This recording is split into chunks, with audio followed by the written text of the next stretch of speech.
நான் நேற்று கூறிய கருத்துக்களில் நீதிமன்ற அவமதிப்பு என்பது எதுவுமே கிடையாது. இது சட்டத்துக்கு உட்பட்டு தான் நான் பேசியிருக்கேனே தவிர நீதிமன்றத்தை அவமதித்து பேசவில்லை. ஆனால் ஏற்கனவே முந்திய தீர்ப்புகள் இருக்கின்றனவே, அந்த முந்திய தீர்ப்புகளுடைய அடிப்படையிலே அதை சுட்டிக்காட்டி பேசுகிற உரிமை வழக்கறிஞராகிய எனக்கும் உண்டு. எனவே அந்த முந்திய தீர்ப்புகளை அடிப்படையில் தான் சுட்டிக்காட்டி நான் பேசியிருக்கிறேன். அந்த திருப்பரங்குன்றத்தினுடைய கல்தூணிலே தீபம் ஏற்றியதற்கான ஆதாரம் உண்டா என்று நாங்கள் கேட்கிறோம். ஒரு நீதிமன்றத்திலே ஒரு வழக்கு தொடர்பவர் தான் அந்த நிரூபிக்க வேண்டும்.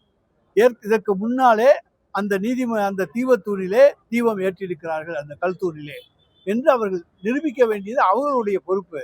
அதை விட்டுவிட்டு அரசின் மீது நீங்கள் நிரூபிக்க வேண்டும், ஏற்றப்படவில்லை என்று நிரூபிக்க வேண்டும் என்று சொல்லுவது ஏற்றுக்கொள்ளத்தக்கதல்ல என்பது எங்களுடைய உச்ச நீதிமன்றத்திலே நாங்கள் வைக்கப் போகிற வாதத்தைத்தான் நான் சொல்லுகிறேனே தவிர நீதிமன்றத்தை நான் அவமதித்து எதுவுமே சொல்லவில்லை.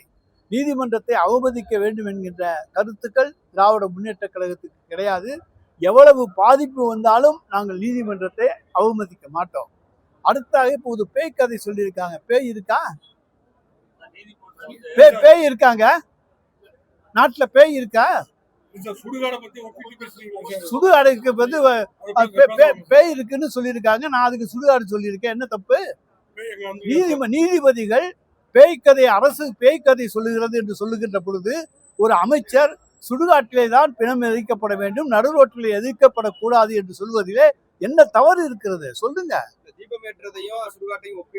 தீபம் ஏற்றுவதை நான் ஒப்பிட்டு சார், அதே கிடையாது. அதாவது தவறாக புரிந்து கொள்கிறீர்கள். ஒரு உதாரணம் சொல்ல வேண்டும்.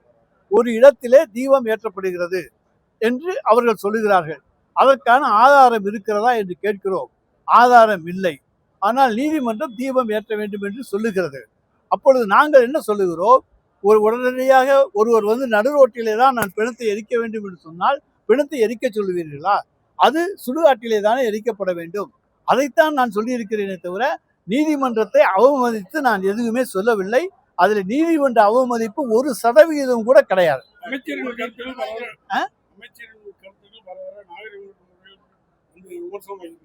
நான் எந்த நாகரிகம்லாம் பேசுனேன் சொல்லுங்க.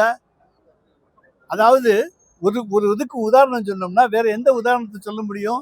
நடுரோட்டில் எரிக்காதையான்னு சொல்லு அப்படின்னு நான் சொல்ற போது அது அநாகரிகமா? சொல்லுங்க. நான் என்ன அநாகரிகமாக பேசுகிறேன்? ஏதாச்சும் தவறா பேசியிருக்கேனா? சொல்லுங்க.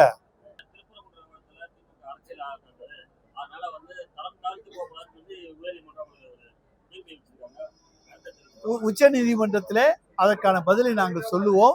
ஏனென்று சொன்னால் இந்த வழக்கு ஏற்கனவே 2 நீதிபதிகளுடைய அமர்விலே விசாரிக்கப்பட்டு இது உரிமையியல் நீதிமன்றத்திலே போய் விசாரிக்கப்பட வேண்டும் என்று அந்த 2 நீதிபதிகள் தீர்ப்பு சொல்லியிருக்கிறார்கள்.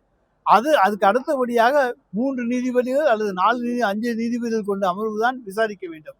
எனவே இதில் பல்வேறு கருத்துக்களை உச்ச நீதிமன்றத்தில் சொல்வதற்கு எங்களுக்கு இடம் நிறைய இருக்கிறது, கருத்துக்களும் நிறைய இருக்கிறது, சட்ட கருத்துக்களும் நிறைய இருக்கிறது.